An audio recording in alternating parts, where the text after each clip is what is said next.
અંબાજી મંદિરમાં કોંગ્રેસ દ્વારા આવેદનપત્ર પાઠવવામાં આવ્યું હતું। વિવિધ બાબતોને લઈને કોંગ્રેસ દ્વારા આવેદનપત્ર પાઠવવામાં આવ્યું। ગુજરાત પ્રદેશ કોંગ્રેસ પ્રવક્તા હેમાંગ રાવલ, દાંતા ધારાસભ્ય કાંતિભાઈ ખરાડી સહિત કોંગ્રેસના આગેવાનો હાજર રહ્યા હતા। અંબાજી 51 શક્તિપીઠ પરિક્રમા મહોત્સવમાં ભ્રષ્ટાચારની રજૂઆત સાથે વિવિધ મુદ્દાઓને લઈને કોંગ્રેસ દ્વારા આવેદનપત્રમાં રજૂઆત કરવામાં આવી હતી। મંદિરના વહીવટદારને ટેમ્પલ ઇન્સ્પેક્ટરની ઓફિસમાં આવેદનપત્ર આપ્યું હતું। આ આવેદનમાં વિવિધ બાબતોની મંદિરના વહીવટદારને રજૂઆત કરવામાં આવી હતી। વહીવટી કરતા ખોટું કરશે તો માતાજી જોશે તેવું દાંતા ધારાસભ્ય કાંતિભાઈ ખરાડીએ જણાવ્યું હતું। દાંતાના ધારાસભ્ય કાંતિભાઈ ખરાડીએ વધુમાં જણાવ્યું કે 700 રૂપિયાની ચા માતાજીના પૈસામાંથી અપાય તે ભ્રષ્ટાચાર નહીં તો શું છે। રિપોર્ટર હેમંત દરજી, અંબાજી। બહુ લોબા ટાઈમ પછી ધીમે ધીમે જે માતાજીના શરણોમાં જે આવતું દોન છે એ પણ આ સરકારના કરતા મારફતે ક્યાંક ને ક્યાંક મોટે ભાગે ભ્રષ્ટાચાર કરવામાં આવ્યો।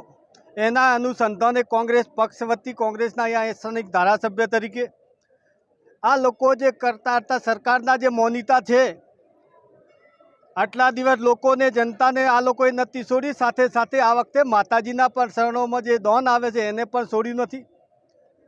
ભાજપના કરતા સરકારી અધિકારીઓ એટલું કોઈ જગ્યા પણ આવું નથી થતું। એવા સંજોગમાં આ વિસ્તારની અંદર, ગુજરાતની અંદર કોઈ જગ્યા આવા મોટા ખર્ચા નથી પડતા, પણ માતાજીના જે પૈસા આવે છે એ પૈસામાંથી એ ચાનો ખર્ચો જો 700 જો થતા હોય અને જમવા માટે લોકોના 1700 રૂપિયા થતા હોય, આ ચોખ્ખો ભ્રષ્ટાચાર કહેવાય છે। એના વિરોધમાં સ્થાનિક ધારાસભ્ય તરીકે અમારા કોંગ્રેસ પક્ષના સર્વે સાથે રહીને આ ખોટો ઉપયોગ કર્યો છે, ખોટો ભ્રષ્ટાચાર કર્યો છે, એના વિરોધમાં અમે આજે આવેદનપત્ર આપ્યું છે ને માતાજીના આ રીતે કોઈ પણ જગ્યાએ આવા ભ્રષ્ટાચાર, ખોટો ખર્ચો ના થાય એના માટે અમે ઉજાગર કરવા માટે આજે આવેદનપત્ર આપવામાં આવ્યું છે। સર, તમે સ્થાનિક એમએલએ છો તો 11 વર્ષમાં આપે કેટલા ઓડિટના રિપોર્ટ ચેક કર્યા છે ખરા અંબાજી દેવસ્થાન ટ્રસ્ટના?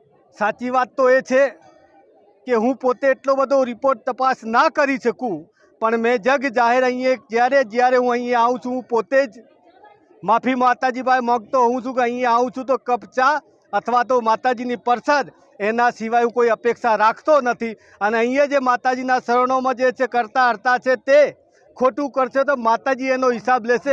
હું આટલો મોટો હિસાબ ના લઈ શકું, પણ માતાજી છોડશે નહીં એટલું કહી અને એમને મેં જાહેરમાં કીધું છે માતાજીના હિસાબ જે કરો છો એ ખોટો ના કરતા, જે હોય તે સાચું કરવાનું, બાકી માતાજી છોડશે નહીં। પદાધિકારીઓ છે અને ભાવિક જનતા પણ છે।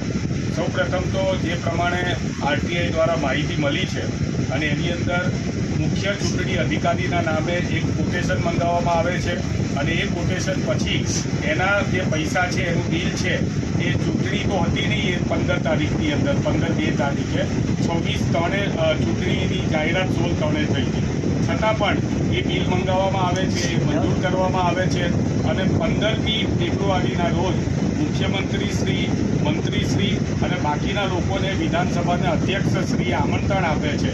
અહીંયા આવે છે 360 રૂપિયાની ચાની ચૂસ્કી, એટલે 2 વખતની ચા એટલે 720 રૂપિયા અને 1750 રૂપિયાની જમવાની થાળી આ અહીંયા જમે છે, આરોગે છે અને એનું બિલ કલેક્ટર જે બનાસકાંઠા છે એ સૂચન કરે છે આપશ્રીને અને આપશ્રીના દ્વારા એ જે બિલ છે એ અહીંયા માતાજીના ધર્મપ્રેમી જનતાના જે રૂપિયા છે, દાનના રૂપિયા, એનેથી ચૂકવવામાં